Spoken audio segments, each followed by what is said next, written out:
Hi everyone, welcome to Radio Hawke's Bay. It's Gail and we are talking life coaching, so that's your physical everyday life, your intuitive living life and your spiritual living life as well. So we have help and guidance needed on all those areas. And excuse my voice a little bit, I have... will do my best with my voice today. It seems to want to do its own thing. So, welcome. How have you been doing? How has life been going for you? And, you know, people do care. Sometimes they don't, or perhaps you don't feel that they have time to listen or want to listen. And people are often busy, they are often struggling with their own lives, but they really do care underneath all that. So if you ever really do just need a bit of a help in any way, reach out. I'm saying that because one of the things that came to me while I was travelling here today was, you know, we all go through difficult times, and sometimes difficult after difficulty, and we are looking for, in those periods of times and in those moments, we are looking for things. We are looking for, firstly, we are looking for hope. We are looking for something that gives us some reason to be hopeful about ourselves, our life, our future even.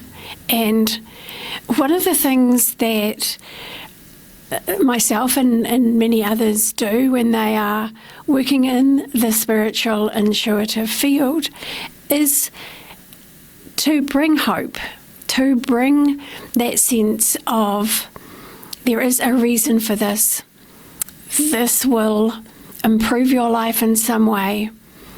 It can't be seen right now, and it's impossible to grasp, impossible to conceive even. And if you are in that place or have been in those places in your life in the past, you have wanted to see something, hear something, observe something, feel something that gave you a sense of that there is more. There is more good. There is more happiness. There is more that is of interest to you, for you, in your life to come. And you have at that point to have something called faith.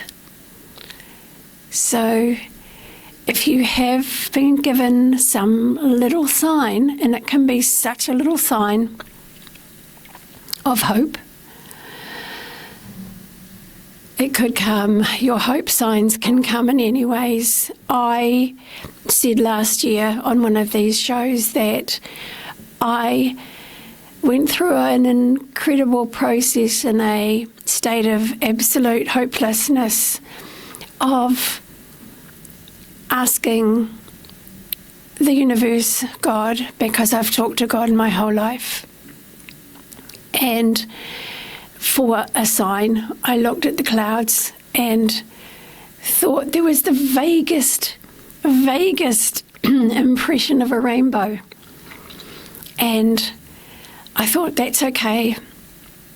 And I looked away, and when I looked back, there was nothing. And I thought, well, that's okay. At least, even if I imagined it, it is giving me hope. So from there, and I told the story, as I say, I told the story last year, so I won't go into it now. But by the end of my walk down this one particular road in Taradale, by the end of that walk, there was the most incredibly huge, large rainbow to the ground in front of me, about 200 metres in front of me, and it had the most vibrant, vivid colours. I have never in my entire life seen a rainbow that vivid, that strong, that was a complete rainbow. It was the weekend last year when someone in Hastings won $1 million.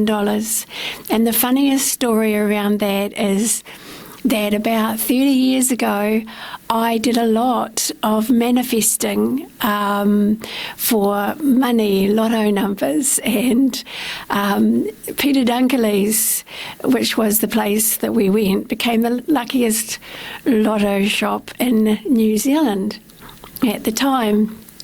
And it was for a period of years that I did that. And I thought it put a smile on my face that I had, and I knew I had created every aspect of this rainbow, because my cells were not in my body, and it's hard to describe, but it was like my cells were part of the air around me. They were in me, but they were the air around me as well. And this rainbow, every piece of it grew, every part of it, every piece of intensity grew. It grew to a absolute brilliantness. I did not have any connection with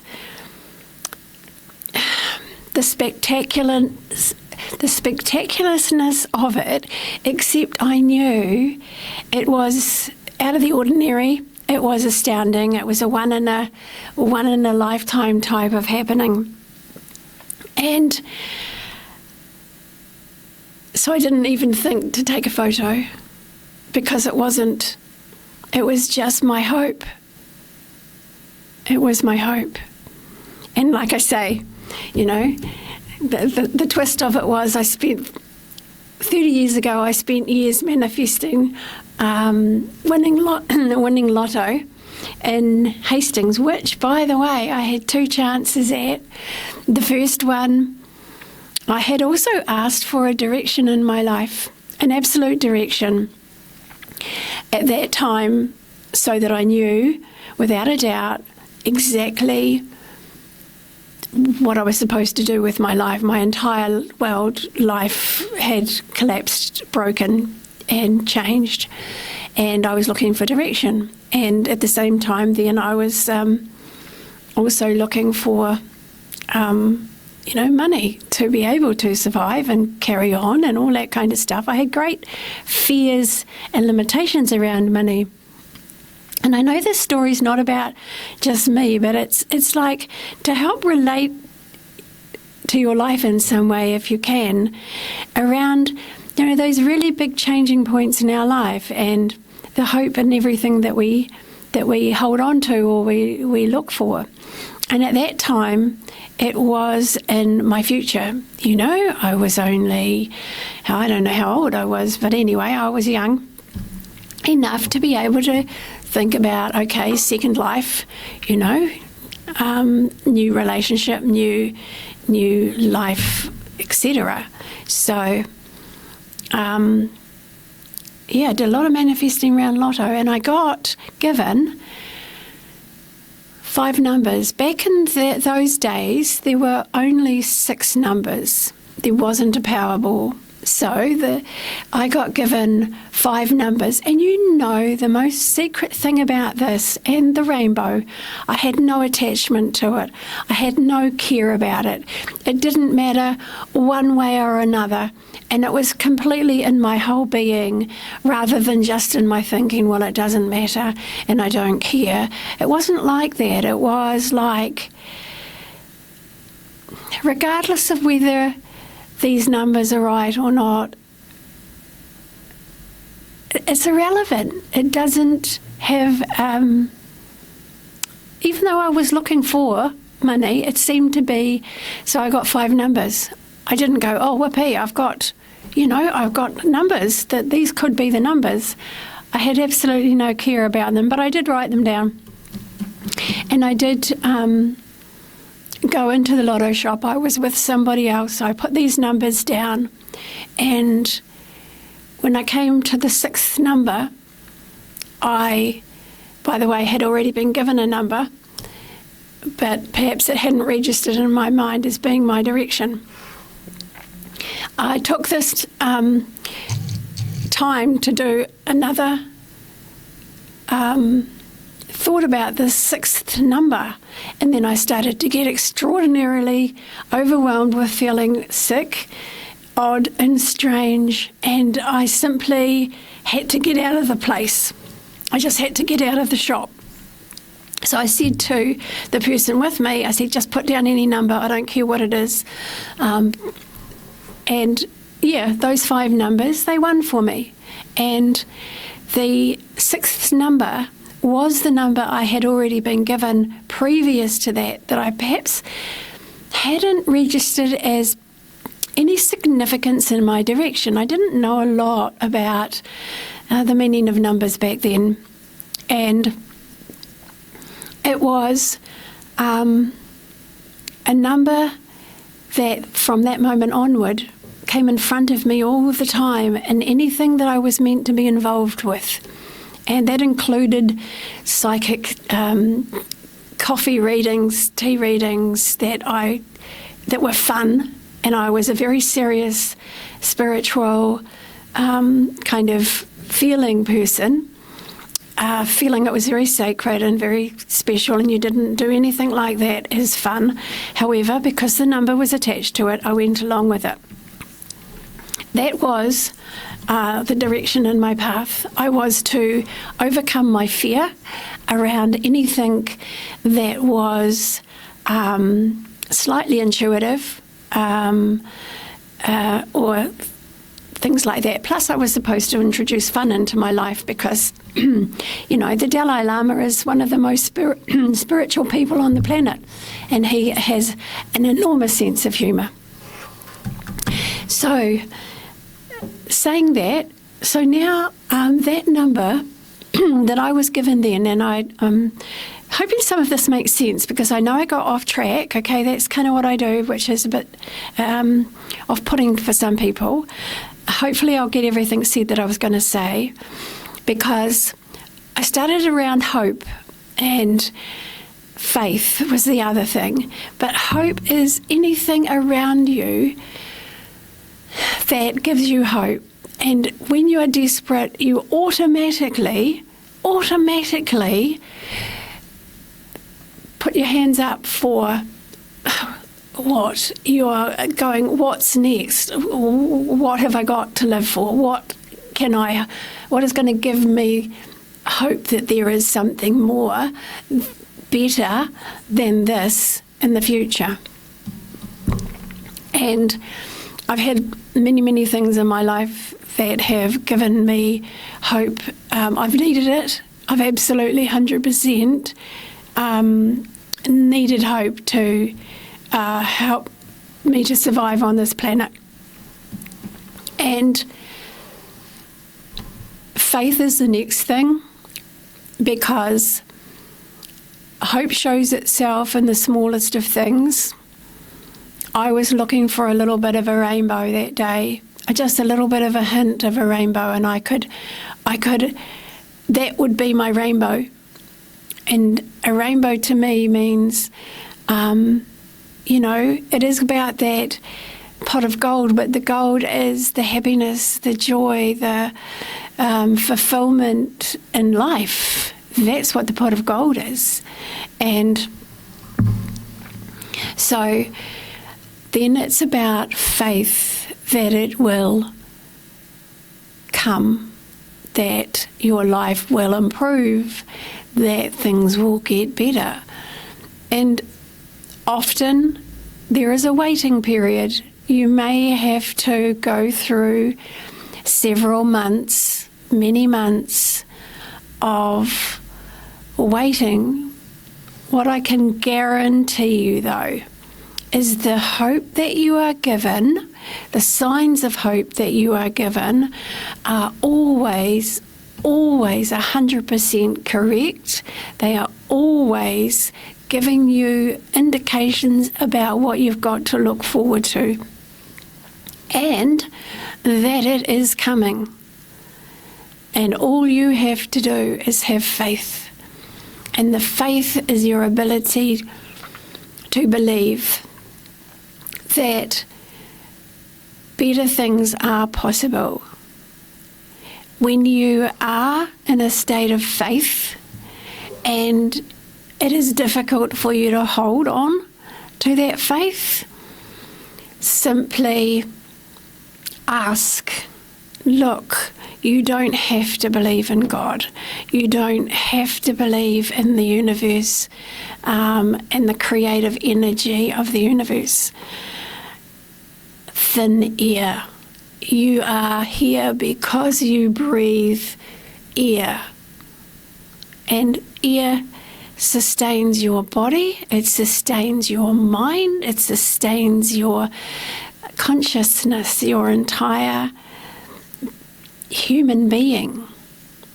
And how does it do that? You can't see that. It's invisible. You could say there's nothing there unless we had science to prove it. Science proves everything, including the intuitive,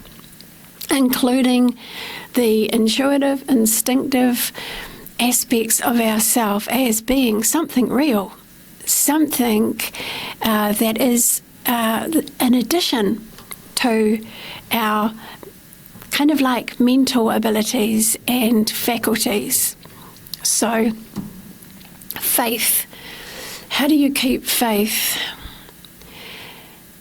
They always say it's a test of faith because it is a bit of a test to how can I keep faith? You know, how can I believe in anything? If you were lucky enough to be brought up with a spiritual family that was either religious or spiritually minded, then you have an advantage. And that advantage simply is that you believe in the unbelievable.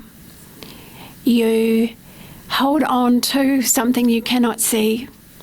You have faith in something that is not solid, but is miraculous in the way it works. It is a miracle that we breathe and live, especially with everything we put into the air as well.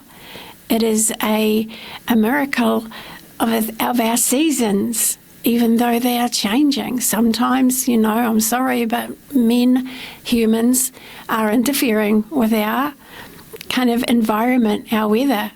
All of these have been for greedy purposes, and over the next 3 to 10 years, we are going to see big changes in that. People will stand up and unite against things that are not okay. And there's a lot of things that are not okay anymore. What is not okay is that you have a certain percentage of people in the world who have all the money and a big percentage of the people in the world who are struggling and another percentage of the world who have absolutely nothing and need everything. And that is a pure imbalance. And the universe works on balance.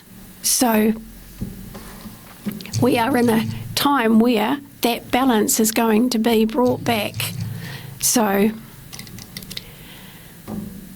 it will be brought back. It's just going to take a bit of upheaval to start with. We will, but good souls, good people, good things, good experiences where we can actually feel elated, like finally, yay, something's happening, someone's doing something about that, you know. We don't just have to sit in our sitting rooms and say, this is wrong, this should not be happening, why aren't they doing this? Why can't they solve the problem in this way? That's so much simpler than trying to do all of these other fancy things that are ineffective in comparison. we'll be able to unite with others and create change coming forward. That is 100% true. So we will just keep an eye on the next years on Earth. Lots of changes going on with the planet too, as we know. Because of the sun and the solar flares, it's changed the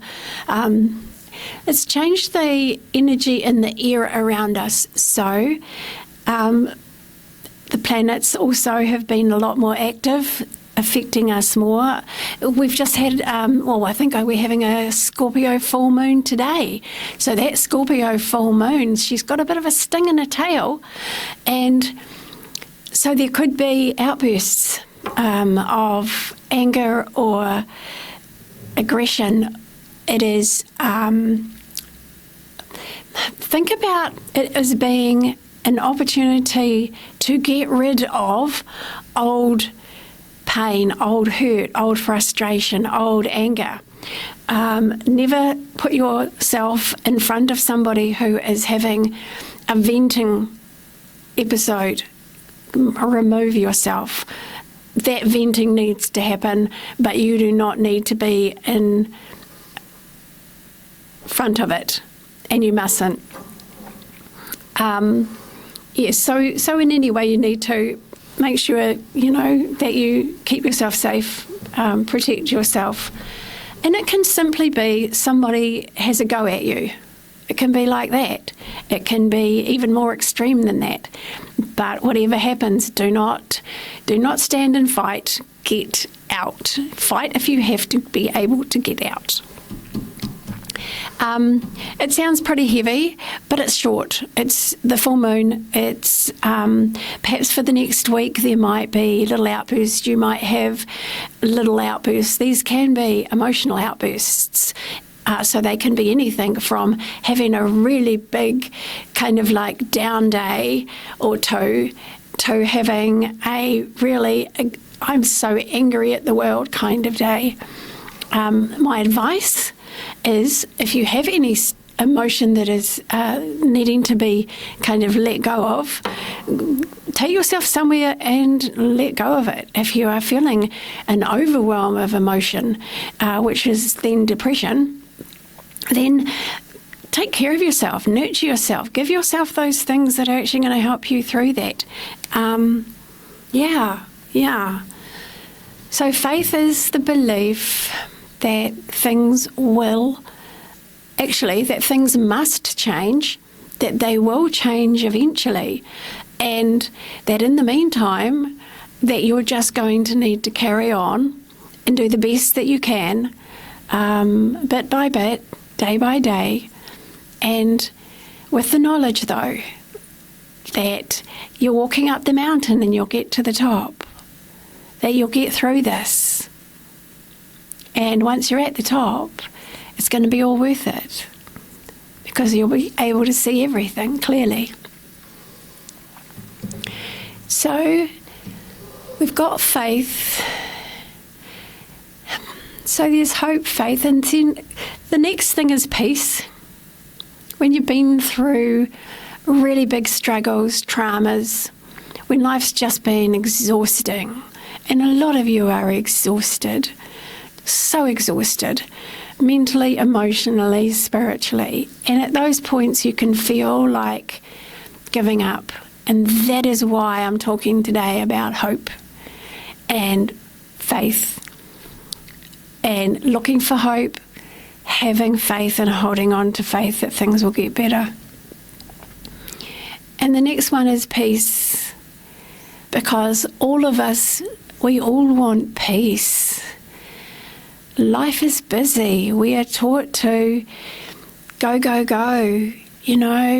It's a little bit like, I see kind of like a racing horse, and the rider kind of whipping it or driving it forward. And, to me, from my viewpoint, it has been and still looks like we are all that horse being whipped to achieve, to actually just be able to keep a roof over our heads, to put food on the table. It is not sustainable. You wouldn't let a horse carry on running that way indefinitely. And yet I feel life has those demands on us, and so we break. And when we break, other people don't really notice, some for a short period of time. But you deal with you once you've broken, and you need to have faith, hope, and peace. So I'll say hope, faith, and peace, because that's what I was talking about before. Hope, faith, and peace. And the hope is that things will get better. The faith is in knowing things will get better, must get better. And the peace is what you give yourself.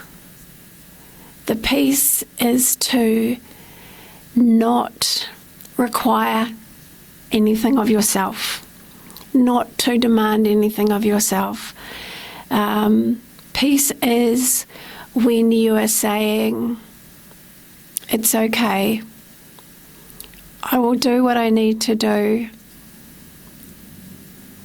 in the moment, at present.